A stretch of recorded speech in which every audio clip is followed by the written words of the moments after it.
꾸준히 윤 대통령 탄핵에 찬성 목소리를 내고 있는 김상우 국민의힘 의원과 함께 이야기 나눠보겠습니다. 어서 오세요. 네, 반갑습니다. 네.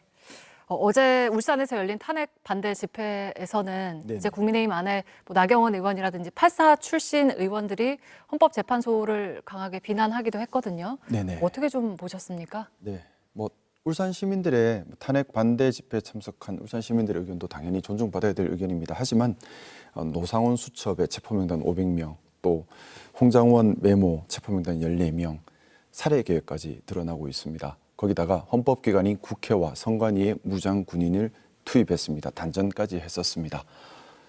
전시 상태의 국민을 보호하기 위한 최후 수단이 비상계엄입니다. 그런데 전시 상태도 아닌 비상계엄을 일으켜서 헌법기관을 침해하고 체포명단을 만들고 살해 계획을 세웠습니다. 옳고 그름이 분명한 일입니다. 무엇이 자유민주주의를 수호하는 것인가 현명하게 객관적으로 판단하는 그런 기회가 되었으면 하는 생각이고요. 탄핵 반대 집회에 참석하는 시민들의 의견을 존중하지만 현명하게 다시 한번 판단해 주시기를 간곡히 청하고 싶습니다. 네. 근데 앞서 저희가 리포트로 보내드리기도 했지만 내일 국민의힘 의원들이 단체로 40명 가까이가 헌법재판소를 항의 방문하겠다고도 했거든요. 네. 이건 좀 어떻게 좀 저는 옳지 보실까요? 않다고 생각합니다. 말씀 올렸던 것처럼 옳고 그름이 분명한 일입니다. 비상계엄이라고 하는 것은 전시 상태의 국민을 보호하기 위한 최후 수단입니다.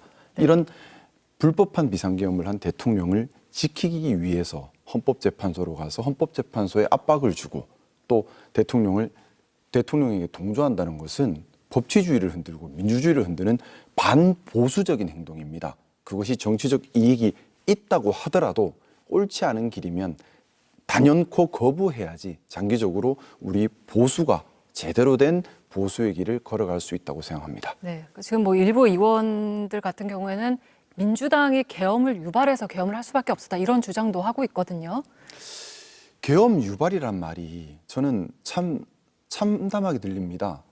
계엄이란 건 말씀 올렸던 것처럼 전시 상태의 국민을 보호하기 위한 최후 수단입니다. 전시 상태였나요? 아니지 않습니까?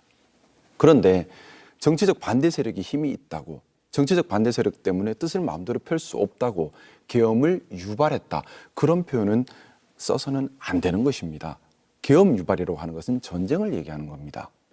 네, 지금 김상우 의원 같은 경우는 국민의힘 울산시 당위원장에서 자진 사퇴를 하시기도 했고 네네. 당 안에서나 지역 안에서나 좀 여러 압박을 받고 계신 걸로 알고 있는데 좀 어떻습니까? 네, 저는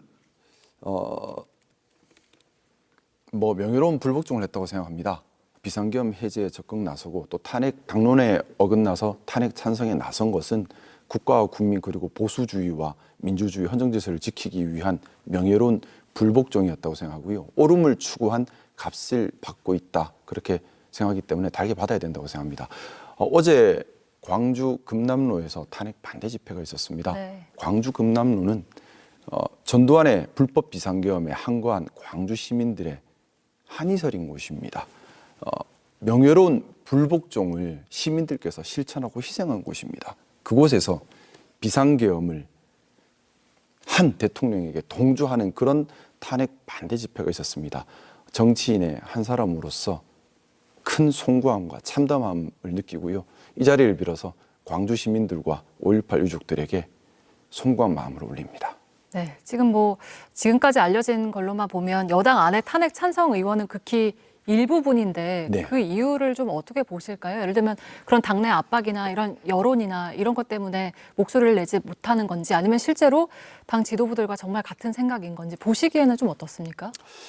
여러 사정이 있을 것 같습니다. 당 지도부와 같은 입장이신 분도 계시고 당 지도부보다 더 강성인 분들도 계십니다. 또 잘못되었다 하지만 지금 당의 이익 때문에 어쩔 수 없지 않느냐라는 분들도 계시고요. 비율로 보자면 1대1대1 정도 비율로 저는 느껴지고 있는데요. 지금이야말로 우리 국민의힘 의원님들께서 용기를 내야 할 때라고 생각합니다.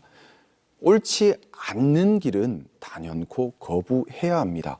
당에 이익되는 일이 절대 아닙니다. 옳지 않은 길을 선택하면 당장 강성 지지층이 모이는 것처럼 보일 수는 있지만 우리 보수당이 가야 할 방향성을 잃어버리고 보수가 지켜야 할 가치를 잃어버리면 장기적으로 보수당이 건재할 수가 없습니다. 지금이야말로 용기를 내서 양심의 소리에 따라서 옳음을 추구해야 할 때라고 생각합니다.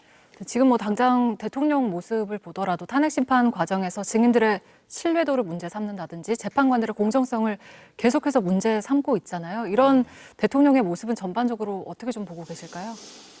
대통령이란 자리가 정말 어떤 행정부 수반이지 않습니까? 대통령이 분명히 잘못한 것이지요. 분명한 잘못입니다. 뭐 우리가 전 국민께서 다 같이 생생하게 목도했습니다. 이유 없는 비상계엄을 했고 비상계엄을 했다 하더라도 침범할 수 없는 헌법기관인 국회와 선관위에 무장군인을 투입했고 사람들을 체포해서 처단하려고 했습니다. 명백한 잘못이지요. 자, 그런데 이 잘못을 비겁하게 나는 모른다. 나는 모르고 김용현 국방부 장관이 했다. 김용현 국방부 장관 나는 모른다. 특전사령관이 했다. 이렇게 서로 자기 부하들에게 짐 떠넘기게 하는 모습이 너무 비겁해 보이고 졸렬해 보입니다.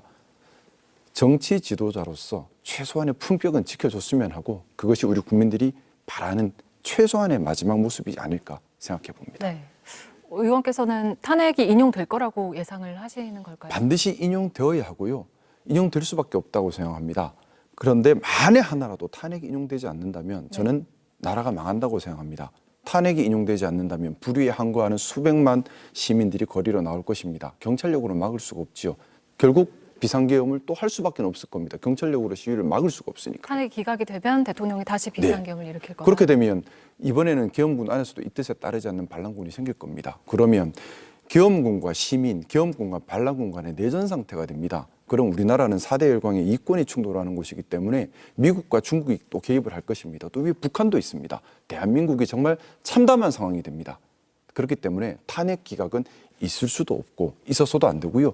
법리적으로는 뭐 저는 그렇게 생각합니다. 헌법재판관께서 탄핵 기각 판결문을 쓸래야 쓸 수가 없다고 생각합니다. 절차적 정당성이 없고 한목적성도 없고 내용도 맞지 않고 전혀 탄핵을 비상계엄을 정당화할 수 있는 테마가 하나도 없습니다. 그렇기 때문에 당연히 파면 결정을 할 수밖에 없고 또 그 파면 결정을 하는 것이 대한민국을 지키는 것이다. 그렇게 생각하고 있습니다. 네, 지금 뭐 김 의원께서는 앞서 야당에서 발의한 쌍특검법에 대해서도 찬성 의견을 밝히시기도 했는데 민주당 같은 경우에는 오는 27일에 명태균 특검법도 본회의에서 처리하겠다라고 예고를 했거든요. 명태균 특검법에도 좀 동의를 하실까요? 그 부분은 제가 신중하게 생각을 하고 있습니다. 특검법이라고 하는 것은 필요성, 보충성, 또 정쟁에 함부로 악용되어서는 안 됩니다. 이런 여러 가지 부분들을 같이 고려해야 하는데 그렇기 때문에 시기에 따라서 특검이 필요했다가 필요 없어졌다가 왔다 갔다 하는 부분들이 있습니다. 예를 들어 12월 3일 내란에 관한 대통령의 내란 행위의 전문 대통령이 기소되었기 때문에 지금 하는 것이 시기적으로 이상하게 돼버렸거든요. 자, 명태균 특검법은 어떠냐? 저는 아직 창원지검의 수사 결과를 지켜봐야 한다고 생각하고요.